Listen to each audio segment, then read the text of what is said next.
Welcome again to our reading of Iliad 3, and we're up to line 139 here.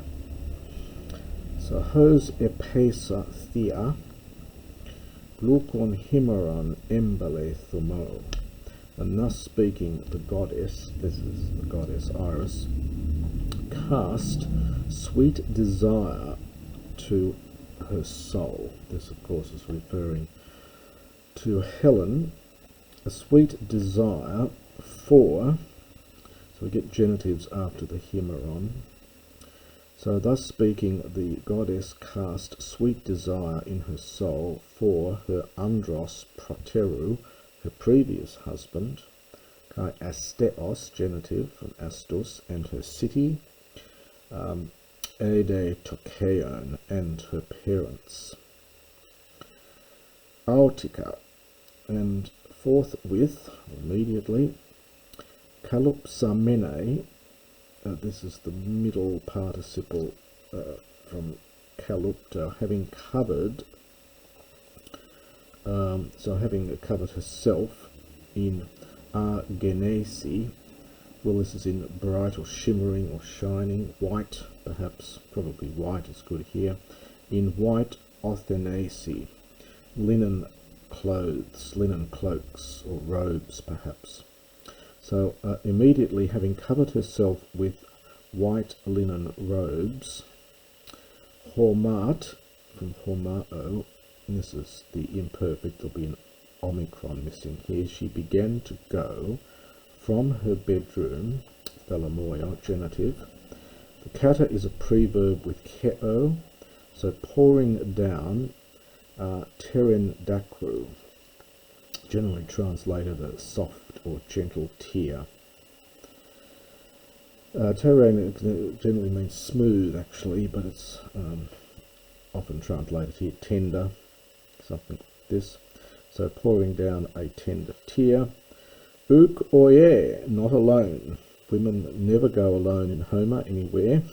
So uk oye, not alone, but along with her, in fact, also, two amphipoloi, two servants, heponta, followed. Although this is a masculine ending, these are feminine servants here, which I think generally is use the masculine form even when it is feminine servants here. Aithre, so Aithre, daughter of Pythius, Clumeni, who is Boopis, well, literally perhaps ox-eyed is generally the rendering of it. Probably not ox-faced, but perhaps ox-eyed.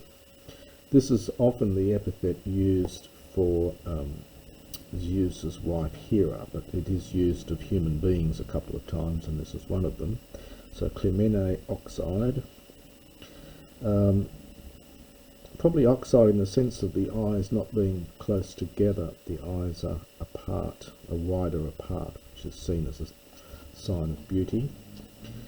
Ipsa de pet hikanon hothi Skaian pulai ersan, and immediately then epeta, this is from epeta, and the alpha's dropped out before the vowel, and then the tor is aspirated here, so from epeta, and immediately then hikanon, they came, hothi, where, to the place where the Skaian gates were.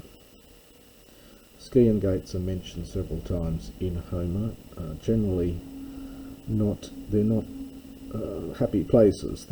Sad things happen near the Skaian gates, but that's what they are. So the Skaian gates, but those men around Priam and Panthaos and Thoimoites, Lampus and Clution and Hikataon,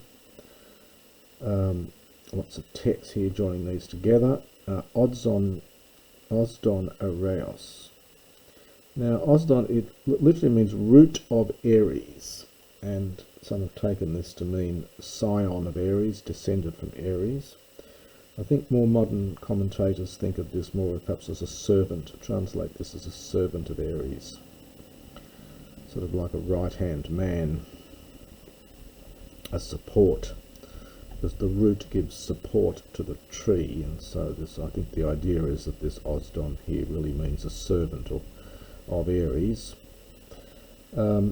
Eucalegon and Antenor.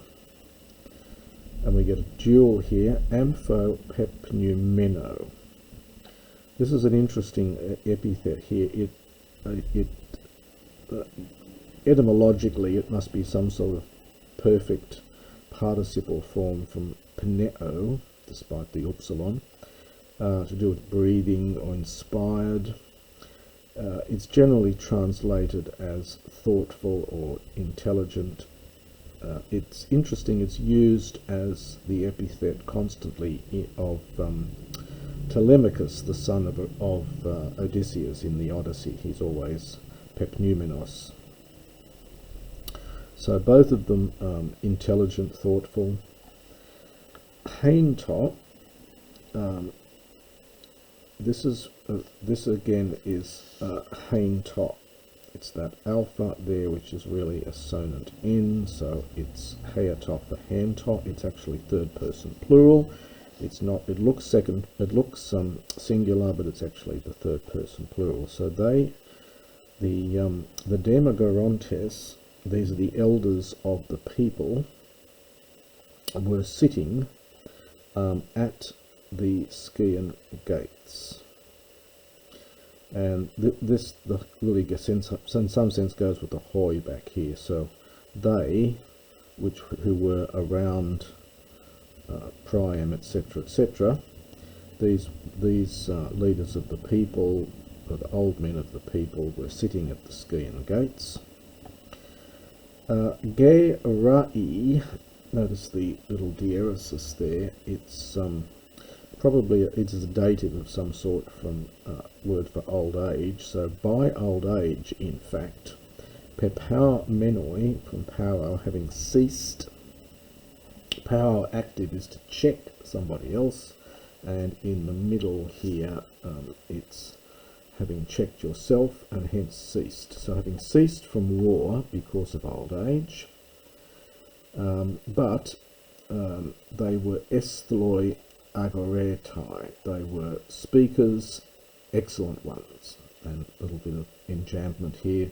Homer holds off the adjective to the next line for emphasis. But so they'd ceased from war because they were just too old, but speakers, they were esthloi, they were excellent. Eoikotes, this is a participle from eoika, I resemble, so this is resembling tetigesi from tetinx, which is the dative plural here, cicadas. The cicadas make a lot of noise. Generally doesn't make a lot of sense, but here I think that's meant to mean that they're constantly yabbering and talking.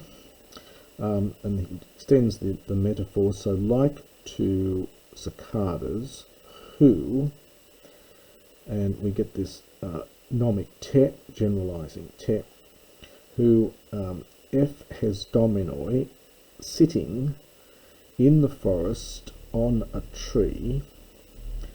Hiasi, this is from hiami, this is just the third person plural. Hiami is a funny verb, but there's all sorts of different forms of it. This is the third person plural here from hiami. They were sending forth, they send forth. Opa is voice. Le ria esan, like lilies. Now, it's not quite clear how lilies send forth their voice, but so there's a funny metaphor here that is not quite clear exactly what this means, but that's what it says. So they were sitting sitting on a tree in the forest, send forth a voice like lilies.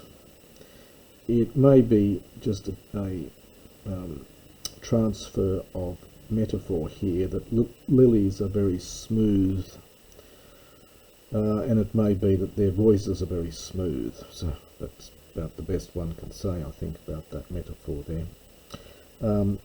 Such leaders of the Trojans then, don't forget the arrow, Hainta were sitting on the tower.